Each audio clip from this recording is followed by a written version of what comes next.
Good morning, good evening, good afternoon.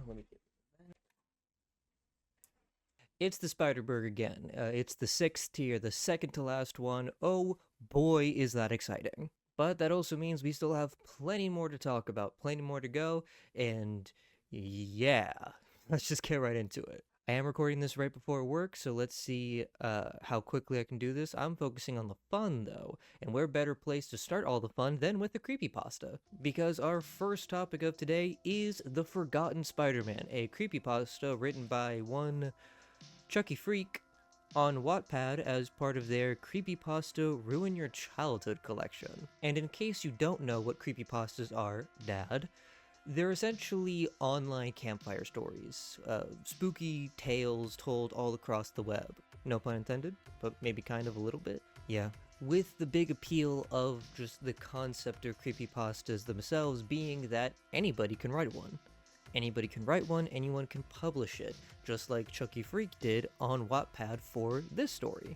With the general plot being that an unnamed protagonist who is a big Spider-Man fan goes to a comic book shop and buys this strange, sort of ominous looking Spider-Man action figure that comes with a comic book free with purchase. And that comic book is called, of course, the Forgotten Spider-Man issue number 0.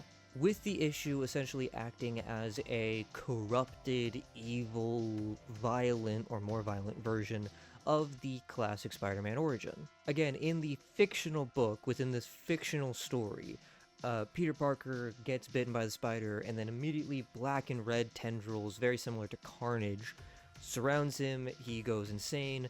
Also, fun fact, the spider that bit him crawls onto his chest and embeds itself into Peter, and that's where the insignia comes from, which is interesting. It's an interesting concept, but also I can't help but ask, how big is the spider? If it is just a spider-sized spider, is it just a black dot in the middle of a sea of red and black, or is it like a fist-size arachnid that Peter did not somehow immediately swat off of himself?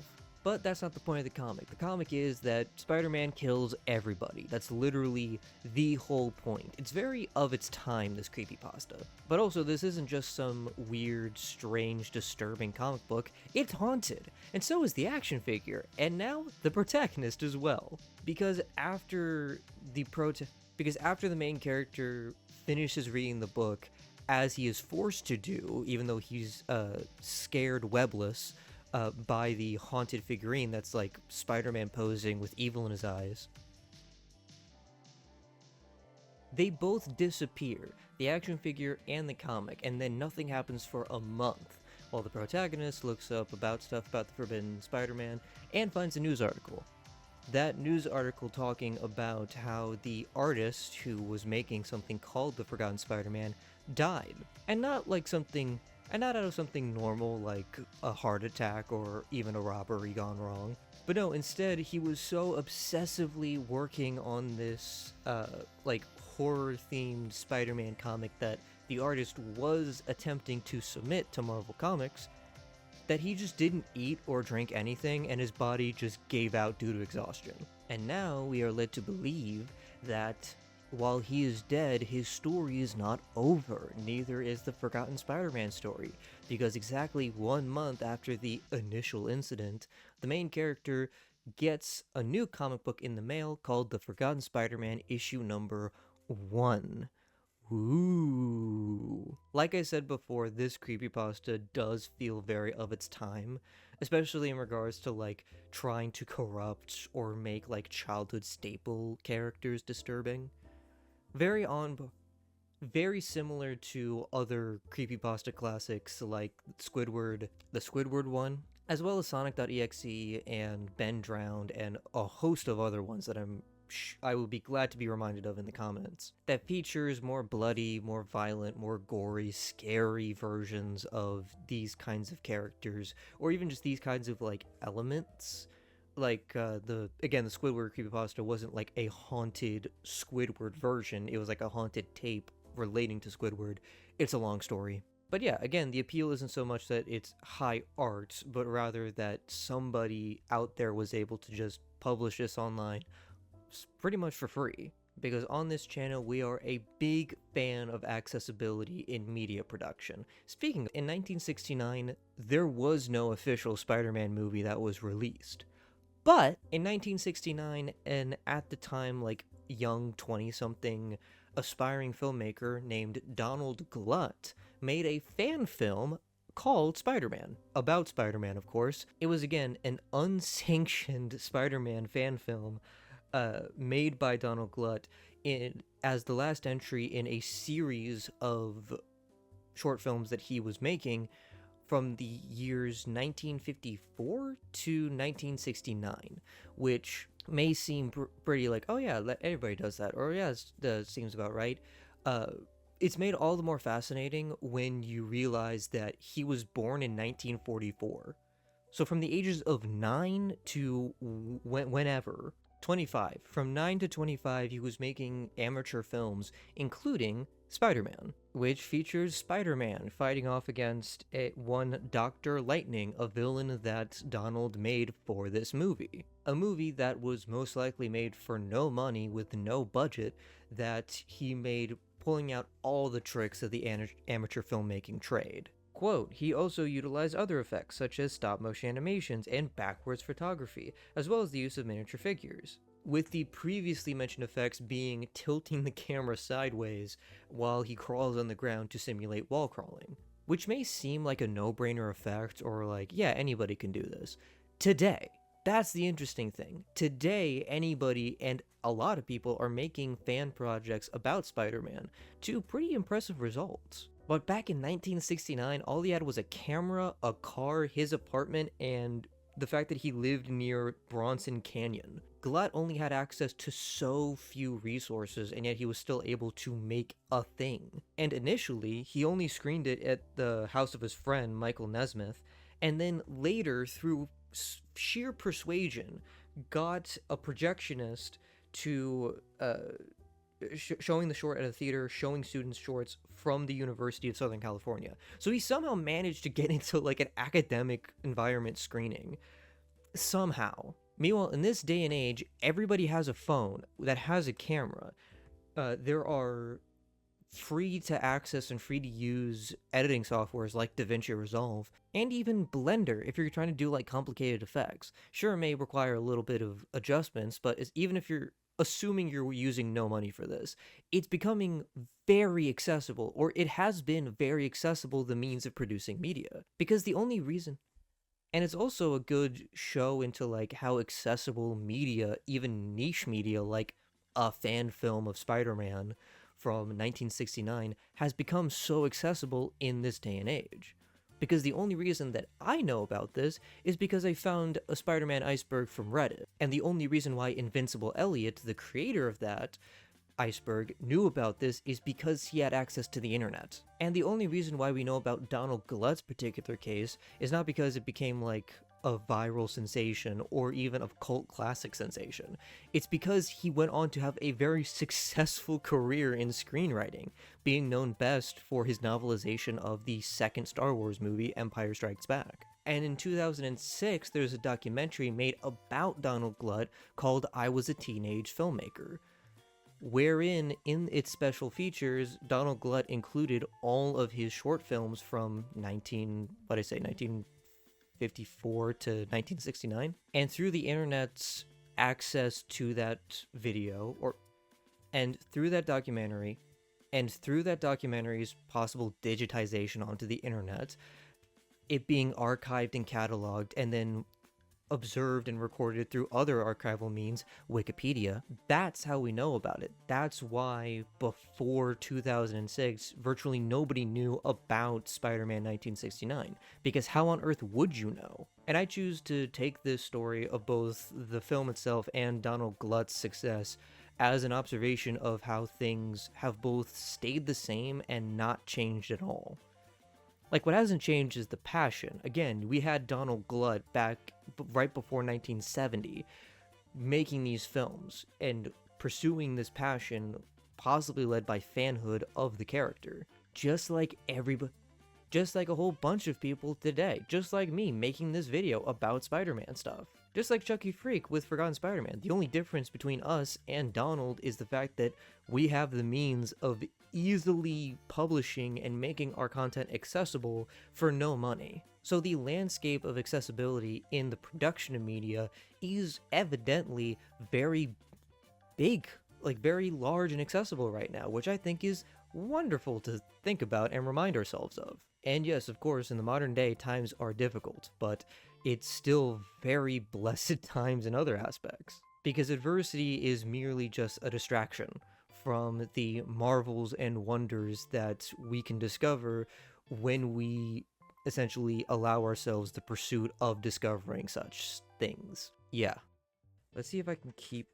Hopefully I can keep carrying this energy. Let's talk about Jonathan Hewson, which is a fascinating topic for very different reasons.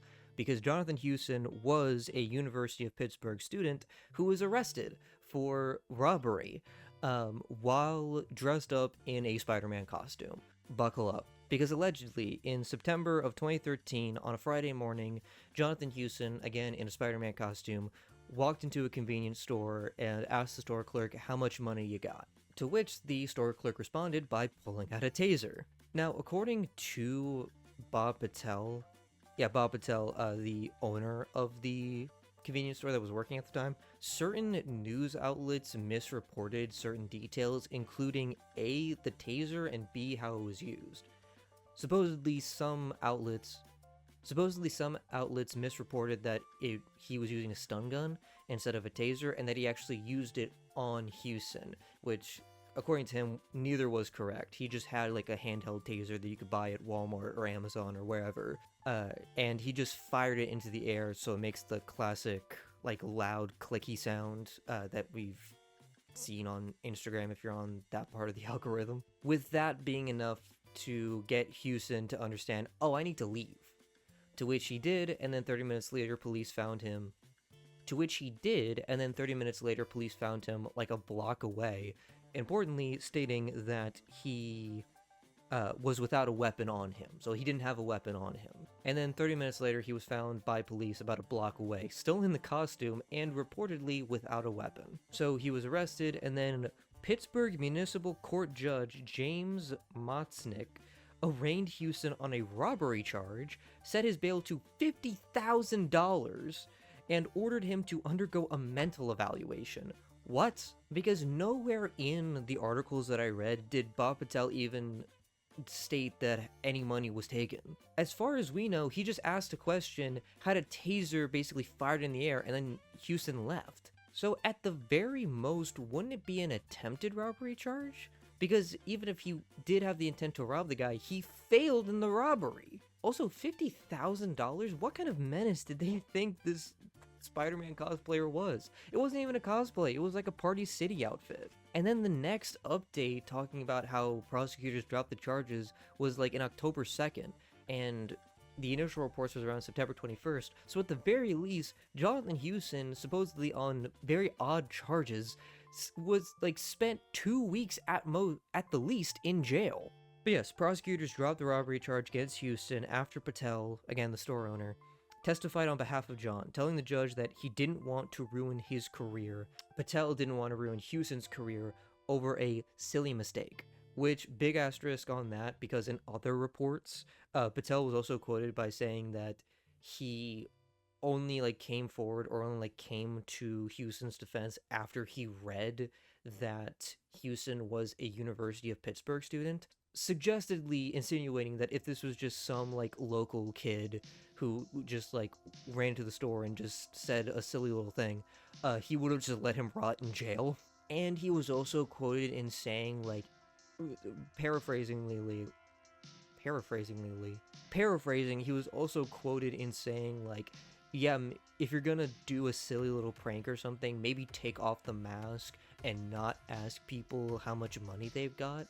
Which, you have a point, but do you need to be a dick about it? So yeah, just want to make it clear of yes, Patel did eventually come to Hewson's defense, but also that doesn't necessarily make him a saint, because why? Why those quotes? And Hewson's attorneys told the press that was still obviously on the case of this, Uh, Houston's attorneys say they hoped to get his record expunged and to get Houston readmitted to school. Yeah, because again, this happened in 2013, more than 10 years ago. And also, yeah, Patel, oh, I don't want to ruin his career. You kind of already did if you were the one who, like, initially, like, had those charges arraigned. Because, yeah, believe it or not, a state university will expel you if you are charged with a robbery. And unfortunately, we don't have any updates after the fact because, for good reason, Houston was not super talkative to the press when all this was going on. It's not likely that he's going to be giving us, big old updates anytime soon. So yeah, I hope that everything got figured out. I hope that Houston got to go back to university, maybe if not in Pittsburgh, hopefully like another college, and he was able to get his education. Hard pivot, let's talk about Grant Morrison. Grant Morrison is a Scottish comic book writer known best for their non-linear narratives, humanist philosophy, and countercultural leanings, which is relevant. Obviously, he is a writer, and believe it or not, writers tend to speak from their own personal perspectives, including philosophies and political leanings, so there you go. He has worked on big things, including an extensive catalog of work with DC Comics. Such as his 7-year Batman storyline. He's credited as the co-creator of Damian Wayne, the biological son of Bruce Wayne, and one of the Robins, as well as creating the All-Star Superman comic line, or storyline, which is still seen as one of the best comic runs or comic stories for Superman. B, because that storyline does encapsulate like the sort of idealized humanistic version of Superman, which again, humanistic beliefs and philosophies. There you go. But interestingly enough, Morrison has yet to work on an official Spider-Man project, but he does have an idea, with the main pitch being that while Spider-Man is fighting Mysterio, who would be framed as like the main villain of this story, Mysterio creates all these illusions, and either because of it or just running parallel to it, an alternate reality, like different continuity, or just illusionary Spider-Man shows up and initially has differences with the main Spider-Man, but then they eventually team up to fight against Mysterio, and then the day is saved. The bigger thing about this pitch is that Morrison, obviously in comments about this, has mentioned that he would have used the story to examine the differences between quote-unquote Ditko Spider-Man and Steve Romita Jr. Spider-Man. Wait, Steve?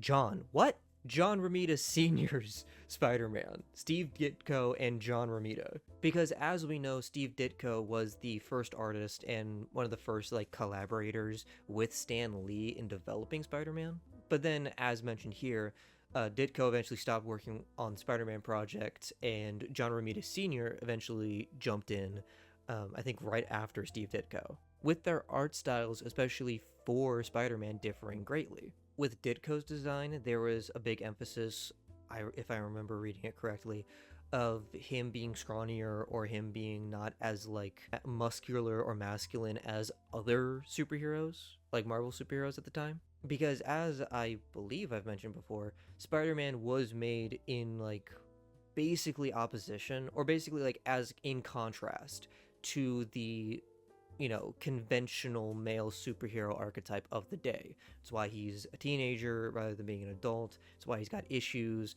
and it's why he tends to have a leaner build. But John Romita Sr.'s style leaned more into the conventional. That's why John Romita Sr. Spider-Man appears more masculine, or muscular and more masculine, and he has more of like a pretty boy look to him, even as Peter Parker. Differing art styles, as well as different personal perspectives, because also I believe they did some writing for it as well, for the stories. Because Morrison is quoted talking about like how the story would examine those kinds of differences. Morrison says, in some alternate universe, Romita never came on board. Stan gave Ditko free rein, and objectivist ideas were increasingly given dramatic form in the mid-60s Spider-Man stories.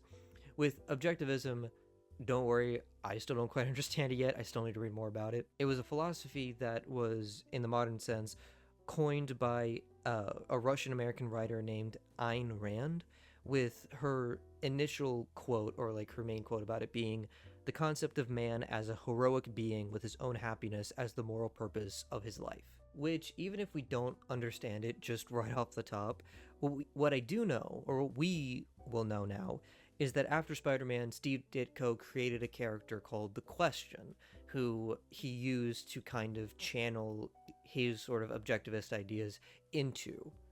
And that the Question would then eventually go on to inspire Rorschach from the Watchmen comics, which is a very interesting progression from like Spider-Man to Rorschach, because as Morrison mentions, at the end of their story idea, one of the Spider-Men would have essentially the potential to turn into Rorschach, which is crazy to think about for Spider-Man. And the story does end with those kinds of question marks, not only in like the hindsight sense of like, oh, is this where Spider-Man becomes Rorschach, but also how much of everything that occurred was just Mysterio's illusions.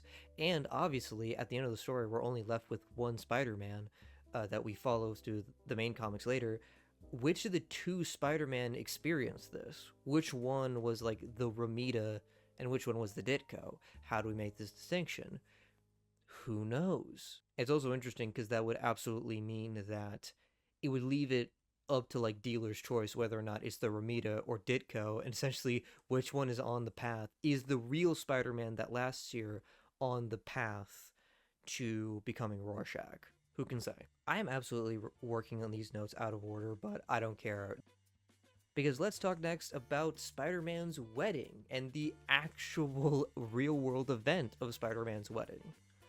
Because in 1987, in Amazing Spider-Man Annual number 21, Mary Jane Watson and Peter Parker get married. And to promote this comic event, and to promote this huge comic book event, Marvel actually produced a publicity event.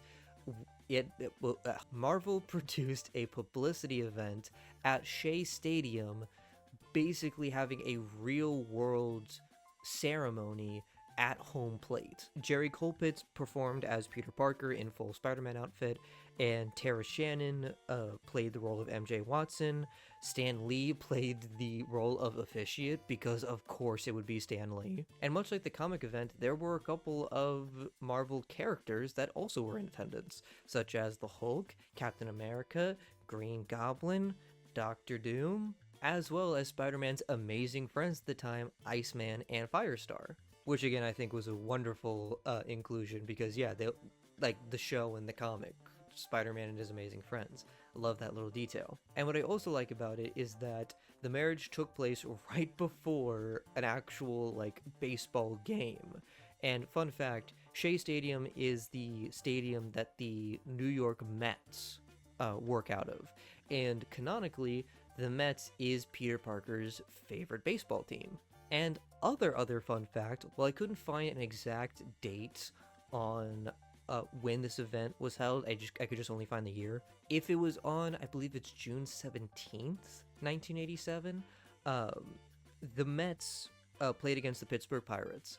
And if it is on that date, the Mets won that game 7-3, because of course you would. Because if your number one fan, Spider-Man, got married at home plate right before your game, there's no way you're gonna lose.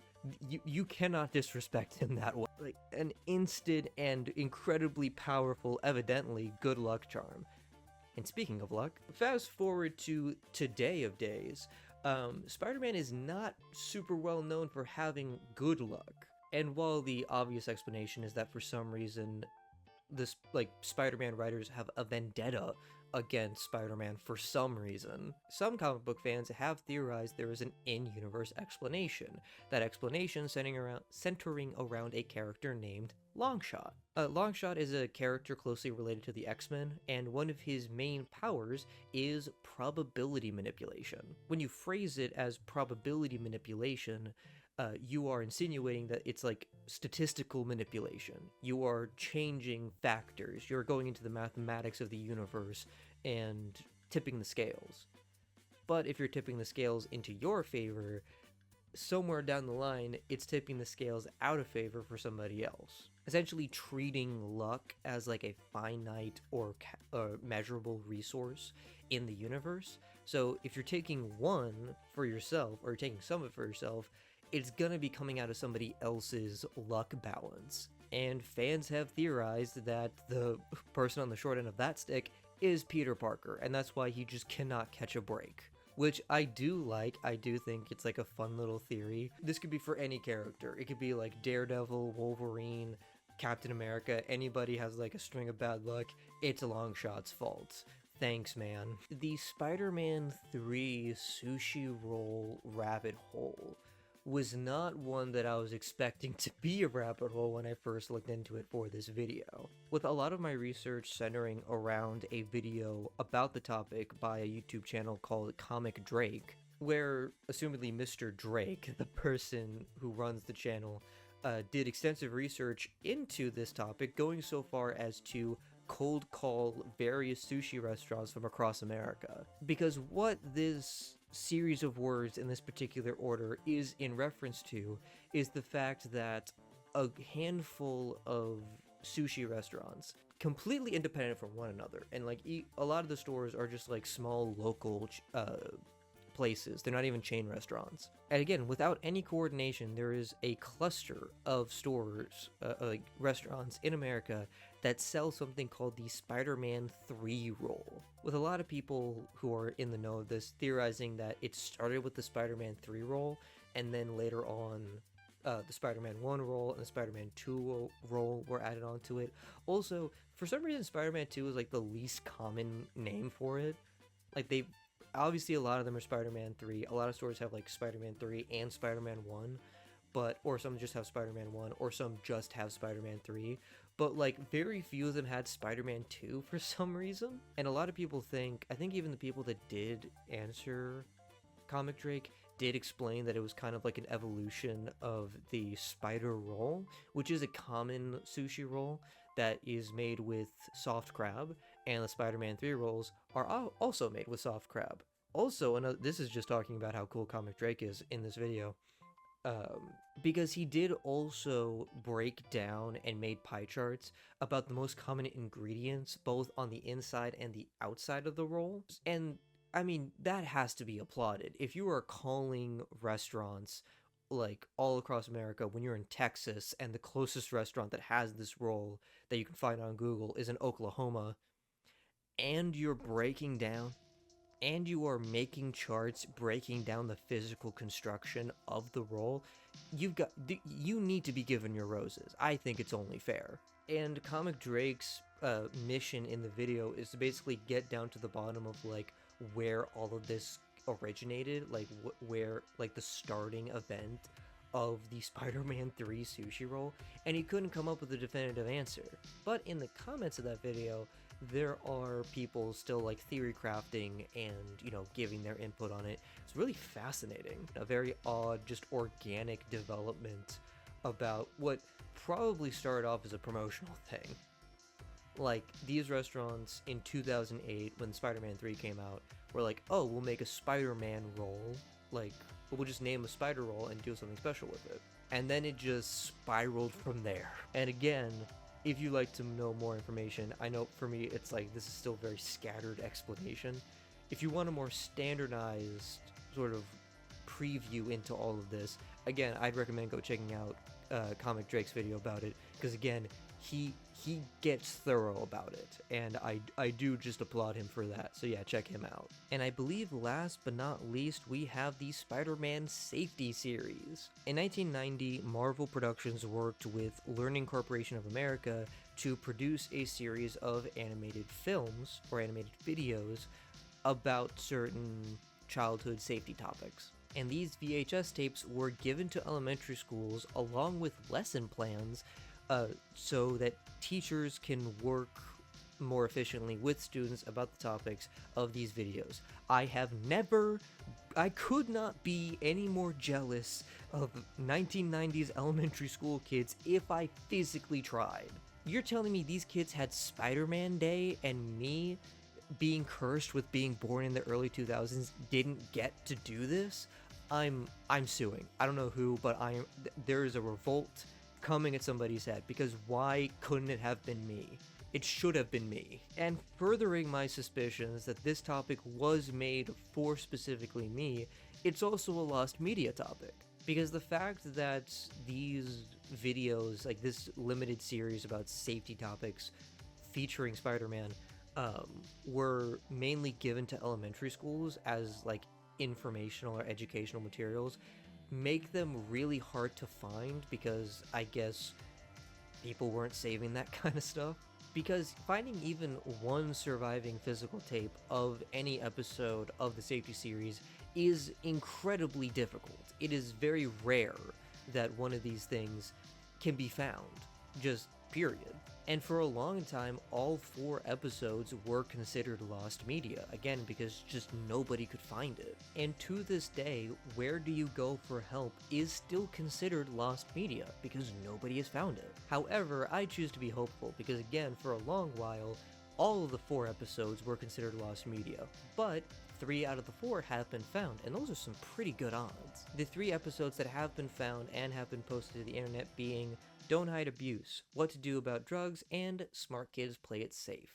My personal theory about it is it's essentially a short list of, in these certain situations, essentially the tape would explain where to go or who to look for certain emergency situations.